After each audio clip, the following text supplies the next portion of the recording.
कुछ लोग कहते हैं कि हनुमान जी पाताल पहुंच गए थे। कई बार लोगों ने यह जानने की कोशिश की, लेकिन कुछ पता नहीं चला। दरअसल रामायण के बाद महाभारत में ही हनुमान जी के अस्तित्व के बारे में 2 बार जिक्र किया गया है। पहली बार भीम जब जंगल में थे तो उन्हें रास्ते में एक बूढ़ा वानर मिला। भीम ने उनसे अपनी पूंछ अपने रास्ते से हटाने को कहा, लेकिन उस वानर ने कहा कि तुम खुद ही इसे हटा लो, मुझ में इतनी शक्ति नहीं है। तब भीम ने अपनी पूरी शक्ति लगा दी, लेकिन उस वानर को हिला भी नहीं सके। तब भीम को समझ आ गया कि यह कोई साधारण वानर नहीं है। तब भीम की मांग पर उस वानर ने अपना असली रूप दिखाया। वह हनुमान जी थे। तब भीम को बहुत आश्चर्य हुआ।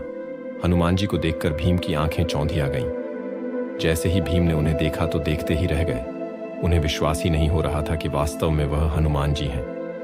वास्तव में भगवान हनुमान जी भीम की शक्ति का घमंड तोड़ने के लिए उन्हें शिक्षा देने आए थे। इसके बाद दूसरी बार हनुमान जी पूरे महाभारत के युद्ध में अर्जुन के ध्वज बनकर उनके रथ की रक्षा करते रहे। जब अंत में हनुमान जी अपने असली रूप में आए और वहां से चले गए, उसके बाद युद्ध में अर्जुन का रथ राख में बदल गया। श्री कृष्ण ने अर्जुन से कहा कि वह हनुमान जी ही थे, जिनके कारण युद्ध में रथ नष्ट नहीं हुआ। अर्जुन को इस बात पर यकीन नहीं हुआ।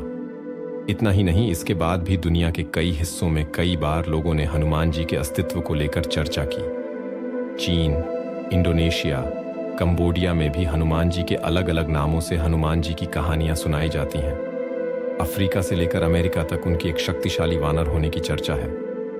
ऋषि माधवाचार्य ने भी हनुमान जी की मौजूदगी की बात कही थी। तुलसीदास भी हनुमान जी को मानते थे और कहा जाता है कि उनको साक्षात हनुमान जी ने दर्शन दिए थे। इसके बाद अन्य लोगों ने भी हनुमान जी को देखने और उनके होने का दावा किया। ऐसे में आज भी लोग हनुमान जी के अस्तित्व के बारे में बात करते हैं।